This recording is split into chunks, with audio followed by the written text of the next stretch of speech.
Yeah, so you can't really sell out if you never bought in.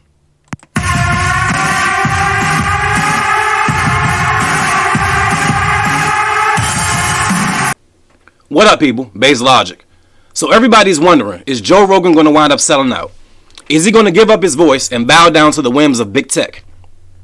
Of course he is. You need only look at Howard Stern to see how this story is going to play out. Howard Stern used to embody counterculture. He was from the 60s, a Woodstock flower child kind of guy, didn't care what society or mainstream culture was going for. He was totally an outsider. His voice became so big with the youth that mainstream, big boy, big tech decided, yo, we got to handle this dude. What do?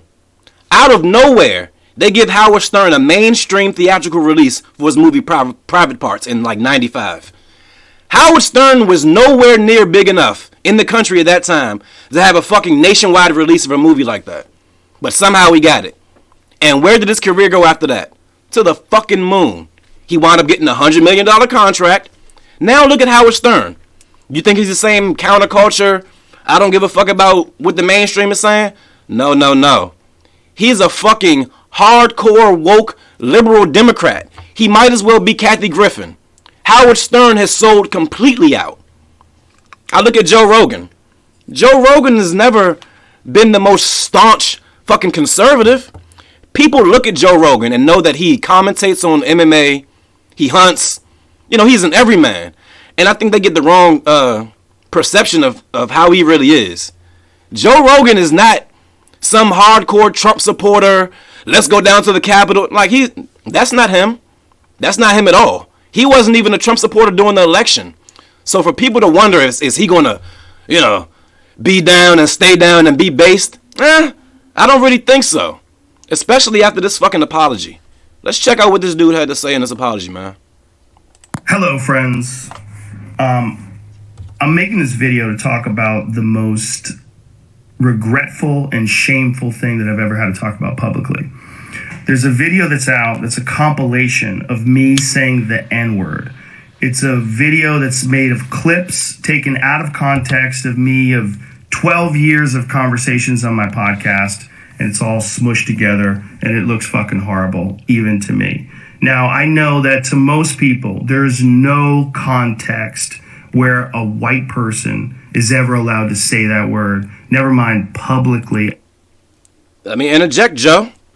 I don't care about most people. Ask this black guy how I feel about white people saying nigger.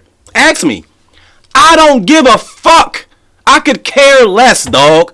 You might as well say unicorn or orange juice around me. It's the same thing. Nigger, dog, I don't care.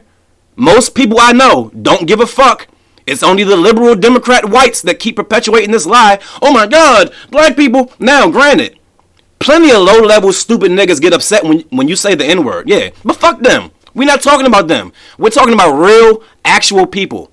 People don't give a fuck about words, man. And if they do, fight me. Fucking fight me. If you don't like my words, fight me over the shit or get the fuck out of my face. On a podcast. And I agree with that now. I haven't said it in years. But for a long time, when I would bring that word up, like if it would come up in conversation, instead of saying the N-word, I would just say the word. I thought as long as it was in context, people would understand what I was doing. Like that context was part of the clip we were talking about Red Fox, how Red Fox said that word on television in the 1970s, and how times have changed so much since then. Or about how Richard Pryor used it as one of the titles of one of his albums. Or I was quoting a Lenny Bruce bit, or I was quoting a Paul Mooney bit, or I was talking about how Quentin Tarantino used it repeatedly in Pulp Fiction, or I was talking about how a Netflix executive, ironically, used it because he was trying to compare it to another offensive word, and he said it out loud, and they fired him. Not calling anybody, we're just saying the word out loud. I was also talking about how there's not another word like it in the entire English language, because it's a word where only one group of people is allowed to use it, and they can use it in so many different ways. Like if a white person... It's the only word in the English language where you say it and one specific group of people starts acting like niggers when they hear it. Ironically, you call them niggas and they act like it, so it's apropos. Whatever. Let's go. Person says that word, it's racist and toxic, but a black person can use it, and it could be a punchline. It could be a term of endearment. It could be lyrics to a rap song. It could be a positive affirmation. It's a very unusual word, but it's not my word to use. Yes, it is. It's a well word. aware of that now, but for years I used it in that manner. I never used it to be racist because I'm not racist, but whenever you're in a situation where you have to say, I'm not racist, you fucked up. And I clearly have fucked up. And that's my intention to express myself in this. Joe Rogan, nobody with the brain thought you were racist, sir. You're apologizing to fucking lunatics. You know who you're apologizing to? A bunch of fags, stupid niggas, old white actual racists who are trying to fucking get SJW points by acting like they're against you. That's who you, man, cut this bullshit out. Fuck this. What are we doing here, Joe? Come on, man. Joe Rogan had Jay Prince on his show not too long ago. Jay Prince is the motherfucking king of the South. He's the head of one of the biggest rap labels in the South. He's one of the most respected gangster rap producers of all times. He was on Joe Rogan's podcast. Had a hell of a conversation with him for 2-3 hours. Jay Prince came out and said, oh yeah, ain't nothing wrong with Joe. Joe's my brother. But you get these silly, simple niggas who get all their news from Twitter. Never watched the episode of Joe Rogan. Don't know shit about what's going on. Why they're really trying to cancel this man. It's got nothing to do with him saying nigga. It's got everything to do with him talking about ivermectin. It's got everything to do with the fucking coof shot. That's why they're trying to get this man off the fucking air. That's why they're going into the past, finding videos from fucking 10, 12 years ago. They're trying to degrade him. Because they're like, oh, it's a hit job.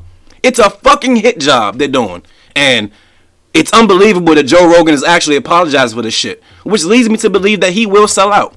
Because it's looking like this money and his status is really what he wants. Which is a sad, sad case. Video to say, there's nothing I can do to take that back. I wish I could. Obviously, that's not possible. I do hope that, if anything, that this can be a teachable moment. Because I never thought it would ever be taken out of context and put in a video like that. And now that it is, holy shit, it looks bad. And it's part of also me doing this podcast for thousands of hours, thousands of episodes, over 12 years. I said a lot of fucking stupid shit, which is fine when you're talking about most things, but not when you're talking about race. And there's another clip that I have to address. There's a clip from 11 years ago.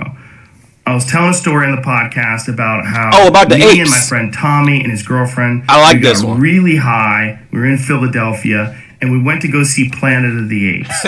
And we didn't know where we were going. We just got dropped off by a cab, and we got dropped off in this all-black neighborhood. And I was trying to make the story entertaining, and I said, we got out, and it was like we were in Africa. It's like we were in Planet of the Apes.